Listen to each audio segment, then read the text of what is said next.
السلام عليكم ورحمة الله وبركاته. ازيكم يا شباب، اخباركم ايه؟ اتمنى يا رب تكونوا بخير وباحسن حال. في الفيديو ده بقى فيديو مهم جدا، هنتكلم ونناقش فيه عن انك ازاي تكسب من الانستجرام عن طريق الريلز اللي انت بتنزلها، وهوريك كذا طريقة تم نشرها او تم الاطلاع عليها من قبل الانستجرام، وان هو بدأ ان هو يرشحها لاحدى دول عربية، وفي نفس الوقت برضو دول كتير جدا اجنبية. اي تحديث جديد عموما بتلاقيه في امريكا اول حاجة، ثم كندا بقى، ثم استراليا، ثم اي دولة عربية تانية، وبنسبة كبيرة طبعا الوطن العربي او الشرق الاوسط عموما بيبقى اخر حاجة خالص. فالنهاردة هوريك طريقة باذن الله جديدة، وعلشان تحقق الكلام ده. الورقة دي يعني بسيطة جدا، انتوا عارفين طبعا عملة الدولار، ولكن الفكرة هنا في انك ازاي تبدأ تحققها من خلال الميزة دي، وهل الميزة دي متفعلة في بلدك فعلا ولا لا، وهل الميزة دي هتتفعل في بلدك فعلا ولا لا. كل الكلام ده احنا ممكن نتكلم فيه في فيديو النهارده، او اوريدي هنتكلم فيه في فيديو النهارده توضيحا للجزء الثالث. اوريدي احنا عملنا جزئين قبل كده، وده الجزء الثالث للتوضيح. فصلي على النبي كده واذكر الله عشان ربنا يبارك لنا في اللي احنا بنعمله. ولو عايز تشتري متابعين على الانستجرام هسيب لك بس الاعلان اللي جاي ده لو انت مهتم طبعا، ولو مش مهتم ممكن تعمل سكيب وتشوف الشرح اللي جاي.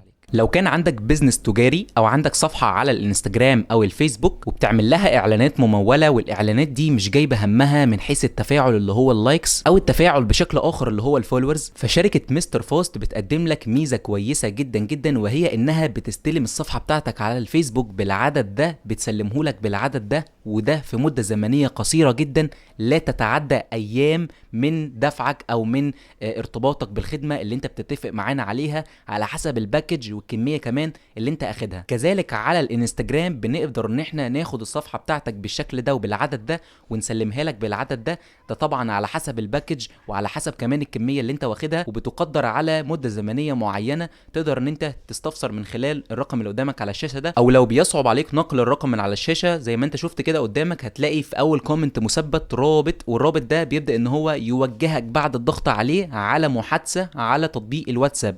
لو ما عندكش واتساب هتقدر ان انت تتواصل معانا برضو على التليجرام، وده يوزر التليجرام الخاص بالشركه. كلمهم وشوف الوضع ماشي ازاي، والاسعار وطرق الدفع متاحه بشكل عام لاي دوله باذن الله، وفيد البيزنس بتاعك. ويلا بينا نخش في الفيديو على طول عشان ما اطولش عليك. طيب يا سيدي، علشان تعمل ايا من الثلاث ورقات دول انت لازم تعرف انك ايه هو المحتوى اللي انت عايز تقدمه، هتفيد الناس اللي بتتفرج بايه علشان يرجع لك مرجوع الربح. ده اللي لازم تفكر فيه قبل ما انت تفكر في ان فعلا المنصه دي بتدي فلوس ولا لا. وطبعا احنا ما نختلفش عن حاجه زي دي، لان حاجه مهمه جدا زي دي ما ينفعش ان احنا نتغاضاها. يعني ما ينفعش نعمل محتوى اي كلام مثلا نقوله ونكسب منه. في نفس الوقت كلامي هنا عن انستجرام. لما جيت اتكلمت في الجزء الاول والجزء الثاني عن انك ازاي تربح من الانستجرام، اتكلمت عن نظام الهدايا اللي هو بيهديهولك، اللي بيجيب لك علامه مثلا كده بيقول لك سيند جيفت، وبيفعلها لك على الفيديوز او الريلز اللي انت بتنزلها.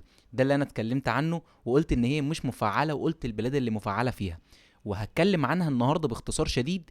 وبالنسبه بقى للحاجه التانية اللي هي عن طريق المشاهدات والكلام ده، ده لسه ما اتفعلش في الوطن العربي. اولا المشاهدات عن طريق الفيديوهات في تيك توك زي ما احنا متعودين طبعا في ايطاليا وفي الولايات المتحده الامريكيه، كل ده متفعل، تقدر انت تكسب من خلاله فلوس، تقدر انت تحصل مبالغ كويسه جدا كمان. خليني ابسطها لك، انت لو نزلت فيديو جاب مليون مشاهده بتاخد على كل 1000 مشاهده مبلغ معين. ده بره مصر، ده في الولايات المتحده الامريكيه او الدول الاجنبيه عموما، وفي دول قليله في الشرق الاوسط، بمعنى اصح في حسابات يعني متعدده. يعني الحساب مثلا من ضمن مثلا 1000 حساب بتلاقي حساب، وده قليل جدا لما تلاقيه على فكره. واللي انا حبيت اخليك تطلع عليه حتى لو الميزه دي مش مفعله في بلدك، انها هتفعل في بلدك ان شاء الله عاجلا ام اجلا بنفس نظام موضوع التوثيق. لما كلمتك عن موضوع التوثيق قلت ان كله هيوثق، وبالفعل الفيديو جاب عدد مشاهدات كويس تخطى ال 9000 مشاهده. وناس كتير جدا قالت لي يا عم ايه الكلام اللي انت بتقوله ده الكلام ده اتطبق بس على التويتر، الكلام ده اتطبق على الانستجرام والفيسبوك، وانا حسابي قابل للتوثيق على الفيسبوك، ولكن بدفع المفروض يعني ان انا ادفع يعني، بس انا مش هدفع اكيد 300 جنيه شهري على التوثيق بتاعك، او سنوي على حسب انت حابب تعمله ازاي. فكل حاجه بدات مع الوقت انها تبقى بفلوس. حتى التوثيق اللي انت كنت بتدفع فيه 50 و60 الف جنيه مدى الحياه تقدر تعمل له نظام شهري، انت متخيل؟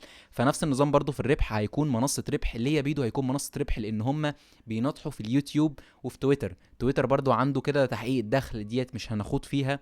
بس خلينا نخوض في فكره ان احنا جايين نتكلم عن انستجرام والجيفت اللي انا جاي اتكلم عنها دي، عشان لما تيجي تفعل عندك باذن الله تقدر ان انت تعرف ان بيدو اتكلم عنها وازاي ان انا افعلها في المستقبل. ركز كويس في كل كلمه انا بقولها. خلينا ندخل على الانستجرام مع بعض ونشوفوا الميزه ديت مع بعض علشان كل حاجه تبقى باينه ليك كده واضحه وصريحه يعني. اوكي، طبعا انت لما بتيجي تخش على حسابك الرسمي على انستجرام، هتيجي هنا على علامه الريلز دي، شايف علامه الريلز؟ تضغط عليها، هتنزل، خلينا بس نكتم الصوت. انزل تحت شويه كده، هتلاقي في حسابات من تحت من عند الموسيقى مفيش اي كلمه، اللي هي سند جيفت. انزل تحت كده، انزل تاني، انزل تاني، انزل، انزل، هتلاقي حساب اجنبي مثلا عدى عليك. خلينا بس ننزل، يكون حد مفعل الميزه دي.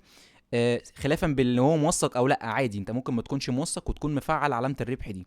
بس انت بتنزل تحت شويه على حسب الاكونت اللي هو الاجنبي، بحيث ان انت لما تلاقي اكونت اجنبي تلاقي عليه علامه الربح من هنا كده. طيب خليني كده اوضحها لك باختصار. هتطلع مثلا فوق على الاكونت ده بيقول لك ارسال هديه، لو ضغطنا كده بدا ان هو لك ارسال هديه، كل هديه بعدد نقاط. طب كل نقاط بعدد فلوس تاني. انت هنا عندك صفر، زي نظام التيك توك بالظبط، ولكن طبق على الانستجرام ريلز. تمام، ده اللي هيفعل ان شاء الله. هقول لك دلوقتي ازاي تجيب الخدمه، ممكن تكون مفعله او لا، بس انا بقول لك حاليا ما تفعلش في حسابي انا. تمام. طيب اولا هنا عندك صفر، انت لو هنا بتشحن بقى زي تيك توك كده، بتشحن عملات، والعملات دي بتبعتها لحد هو مفعل بالفعل ميزه الربح عن طريق الريلز دي. بقى الربح عن طريق الريلز مش المشاهدات بتاعت الريلز. ركز كويس. هنا مثلا عندك لو مثلا هنشحن له مثلا للشخص ده 300 عمله، دوس اضافه للرصيد. هنا بيقول لك اضافه للرصيد، بيجيب لك بقى البيانات بتاعتك. ال 300 عمله بكام؟ ب 119 جنيه. هضغط على 119. لو انا بقى عايز ابعت له يعني مثلا، هبدا ان انا بشحن بقى النقاط بتاعتي من هنا عشان اقدر ابعت له. اضاف بطاقه ائتمان، وبتضيف بقى بطاقه الائتمان بتاعتك وبتشحن للشخص اللي قدامك. تمام. ده بالنسبه للارسال. بالنسبه بقى للاستلام وحساب العوائد والكلام ده نجيبه ازاي؟ هتيجي هنا تضغط على العلامه دي، خلينا بس نقفل الصوت، وعلى الاكونت بتاعك، ماشي، وتيجي هنا على علامه اسمها لوحه المعلومات الاحترافيه، تبقى عامل حسابك احترافي طبعا. وبتبدا ان انت تنزل تحت شويه كده، هتلاقي هنا في المكان ده صوره انا هحطها لك دلوقتي قدامك. تمعن جدا في الصوره دي، هتلاقي فيها بقى التفاصيل الكامله الخاصه بالموضوع، هتلاقي فيها الحساب اللي انت تستلم عليه.